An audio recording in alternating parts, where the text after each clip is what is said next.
जहां एक तरफ ताइवान भी अब चाइना को धमका रहा है और कह रहा है कि तुम्हारे पास वो ताकत ही नहीं है। जानेंगे अचानक से ये बातें क्यों कहा जा रहा है ताइवान के द्वारा, और क्या इसीलिए चाइना अमेरिका के साथ बैठ के कर रहा है। तो इन सब के बीच में डॉक्टर एस जयशंकर ने पाकिस्तान को लेकर क्या कहा है कि भूल जाओ, ऐसा कुछ होने वाला है। आखिर क्या है मामला। जियोपॉलिटिक्स में बहुत कुछ चल रहा है, हमेशा की तरह जानने को मिलेगा बहुत कुछ। आइए जानते हैं इन खबरों को विस्तार से। स्क्रीन पर एक ट्वीट देख रहे हैं, जिस ट्वीट में आपको राइटर एशिया का ये ट्वीट है। इस ट्वीट में आपको देखने को मिले चाइना के शी जिनपिंग और अमेरिका के एनएसए जैक सुलिवन। आपको बता दूं, इस मुलाकात में जैक सुलिवन का बॉडी लैंग्वेज साफ साफ दिख रहा है कि वो थोड़े से इस वक्त संकोच वाले में हैं। और जब ये शी जिनपिंग से मिल रहे हैं, शी जिनपिंग और इनकी मुलाकात कितने देर की रही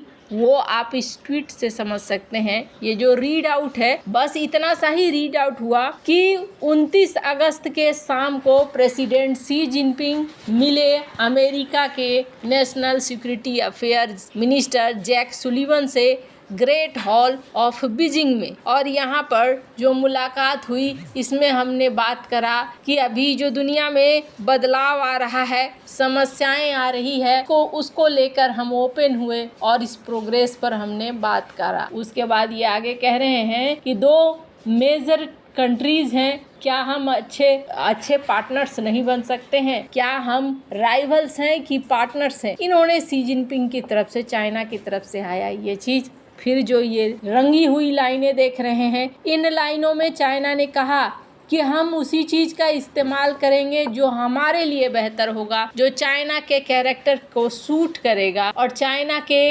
नेशंस के कंडीशंस के अनुसार होगा। मतलब इन्होंने साफ कर दिया कि देखो, तुम चाहे हमसे मिलने के लिए अमेरिका से ही क्यों ना आए हो, लेकिन हमारी जो शर्तें हैं वो शर्तें वही रहेंगी जो हमारी पहले थी। हम अपने हिसाब से ही चलेंगे। वहीं स्क्रीन पर आप देख सकते हैं जैक सुलिवन और वांग यी की भी मुलाकात होती है। ये मुलाकात में भी वांग यी का जो बॉडी लैंग्वेज है, वो बॉडी लैंग्वेज बहुत ही टाइट है। ये बात मैंने पहले भी कहा था कि चाहे कितनी भी मुलाकातें कर लो, बाद में मुक्का लाते ही करनी होंगी, क्योंकि इसके अलावे कोई चारा यहाँ पर बचता नहीं है। चाइना वो देश है जो कहता कुछ और है और करता कुछ और है। पर ताइवान को लेकर बार बार चाइना ने कहा कि ताइवान का जो रेड लाइन है, इस रेड लाइन को पार मत करो, ये रेड लाइन आपको भारी पड़ेगी। अब ताइवान ने क्या कहा है? ताइवान ने कहा है कि चीन उसके ऊपर हमला नहीं कर सकता है, क्योंकि इसमें उसकी ताकत नहीं है। ताइवान के रक्षा मंत्रालय की ओर से कहा गया है कि चीन के पास उनके ऊपर पूरी तरीके से आक्रमण करने की क्षमता नहीं है, क्योंकि उसके पास इसके लिए जरूरी युद्ध उपकरण नहीं है। मंत्रालय ने यह भी कहा है कि फिलहाल चीन में क्षमता नहीं है, लेकिन वह उन्नत नए हथियार ला रहा है और ताइवान को धमकाने के लिए उसके पास कई अन्य विकल्प भी हैं। इन विकल्पों में चीन के पास विदेशी मालवाहक जहाजों को रोकने जैसे हथकंडे शामिल है, जिसका इस्तेमाल चाइना कर सकता है। इन्होंने आगे कहा है कि शुक्रवार को सांसदों को भेजी गई चीन के वार्षिक खतरे का आकलन करने वाली रिपोर्ट में ताइवान के रक्षा मंत्रालय ने कहा, बीजिंग जॉइंट कमांड डायरेक्शन जैसे कौशल को निखारना जारी रखे हुए है। हालांकि ताइवान के खिलाफ रणनीति और रणनीतियों का उपयोग अभी भी जलडमरू मध्य के वातावरण, अपर्याप्त लैंडिंग और रसद क्षमताओं की वजह से सीमित है। रिपोर्ट कहती है कि चीन के पास अभी भी ताइवान व्यापक आक्रमण के लिए औपचारिक युद्ध क्षमताएं नहीं है। हालांकि चीन नए हथियारों के विकास में तेजी ला रहा है। इन हथियारों में H-20 बम वर्षक और हाइपरसोनिक मिसाइलें, परमाणु हथियारों की संख्या में वृद्धि शामिल है। रिपोर्ट में कहा गया कि मई में लाई चिंगते के ताइवान के नए राष्ट्रपति के रूप में पदभार संभालने के बाद चीन ने युद्धाभ्यास किया, तो चीनी तटरक्षक जहाजों को पहली बार पूर्वी तट पर अवरोधन और निरीक्षण अभ्यास पर भेजा गया था। रिपोर्ट कहती है कि चीन ताइवान को कमजोर करने के लिए विदेशी मालवाहक जहाजों को रोकने का विकल्प चुन सकता है। ऐसा इसलिए क्योंकि ताइवान स्ट्रेट के आसपास के जल क्षेत्र व्यस्त और अंतर्राष्ट्रीय शिपिंग लेन है। इससे द्वीप राष्ट्र ताइवान को दुनिया से अलग थलग किया जा सकता है। चीन के रक्षा मंत्रालय ने इस रिपोर्ट पर कोई टिप्पणी नहीं की है। गुरुवार को बीजिंग में एक नियमित समाचार ब्रीफिंग में चीनी रक्षा मंत्रालय ने कहा कि जब तक ताइवान की सत्तारूढ़ डेमोक्रेटिक प्रोग्रेसिव पार्टी ताइवान की स्वतंत्रता में लगी रहेगी तब तक शांति नहीं होगा। मंत्रालय के प्रवक्ता ने कहा कि वे जितना अधिक उकसाएंगे उतना ही नुकसान होगा। ताइवान का प्रस्तावित रक्षा खर्च अगले साल बहुत तेजी से बढ़ेगा क्योंकि ताइपे चीन को रोकने के लिए अधिक मिसाइल, पनडुब्बी, दूसरे भी कई हथियारों को बना रहा है। खैर, जहां एक तरफ ये सब कुछ चल रहा है तो वहीं दूसरी तरफ एक वीडियो आप सुन सकते हैं। So let me say this.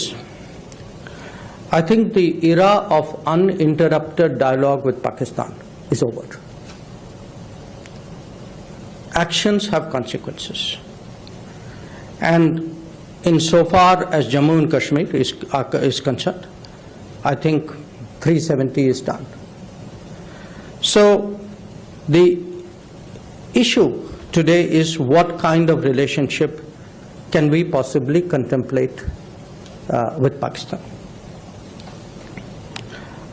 Rajiv suggests that perhaps India is content to continue at the current level of relationship.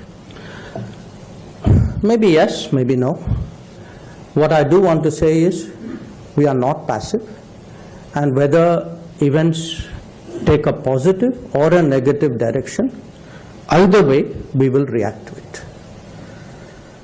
इस वीडियो में डॉक्टर एस जयशंकर ने अपनी बात रखी है। विदेश मंत्री एस जयशंकर ने कहा है कि पाकिस्तान के साथ बिना किसी रुकावट के बातचीत का युग अब खत्म हो चुका है। हमें हर एक्शन का परिणाम भुगतना पड़ता है। शुक्रवार को एक बुक लॉन्चिंग इवेंट में बात करते हुए जयशंकर ने कहा, जहां तक जम्मू कश्मीर की बात है, आर्टिकल 370 को हटाया जा चुका है। पाकिस्तान के साथ भारत के मौजूदा संबंधों पर विदेश मंत्री ने कहा कि हम शांत नहीं बैठेंगे। चाहे कुछ अच्छा हुआ हो या बुरा, हम उस पर सही प्रतिक्रिया जरूर देंगे। जयशंकर ने कहा, पड़ोसी देश भारत को अपने मसलों में तभी शामिल करते हैं जब राजनीतिक तौर पर उनके लिए फायदेमंद होता है। बुक इवेंट में जयशंकर ने बांग्लादेश के मुद्दे पर बात की। उन्होंने कहा कि ये बेहद आम बात है कि हम वहाँ की मौजूदा सरकार से ही डील करेंगे। हम दोनों देशों के हितों पर फोकस रखेंगे। हम ये बात जानते हैं कि बांग्लादेश में राजनीतिक बदलाव हुए हैं जो कई बार नुकसानदायक भी होते हैं। विदेश मंत्री ने कहा कि पड़ोसी देश हमेशा से एक ही पहेली की तरह होते हैं। दुनिया में ऐसा कोई देश नहीं है जिसे पड़ोसी देशों के मामले। इससे पहले मई में पीओके को भारत का हिस्सा बताते हुए जयशंकर ने कहा था कि पाकिस्तान को पीओके वापस कर देना चाहिए। उन्होंने इसे पीएम मोदी का एक बड़ा सपना बताया था। विदेश मंत्री ने माना था कि अब भारत की जनता ने मान लिया है कि 370 दोबारा कश्मीर में नहीं आएगा, तो हमारा लक्ष्य पीओके की जमीन बदलने का है। वहीं आपको बता दूं, सिंगापुर दौरे के दौरान भी जयशंकर ने पाकिस्तान का मुद्दा उठाया। भारत आतंकवाद को नजरअंदाज करने के मूड में नहीं दिख रहा है। वैसे अब यहाँ पर दोबारा बातचीत होने का चांस भी कम ही नजर आ रहा है। वैसे आपको क्या लगता है, इन सब मामले में आपकी क्या राय है, कमेंट कर जरूर बताएं। जल्द मिलते हैं अगले वीडियो में नई खबर के साथ।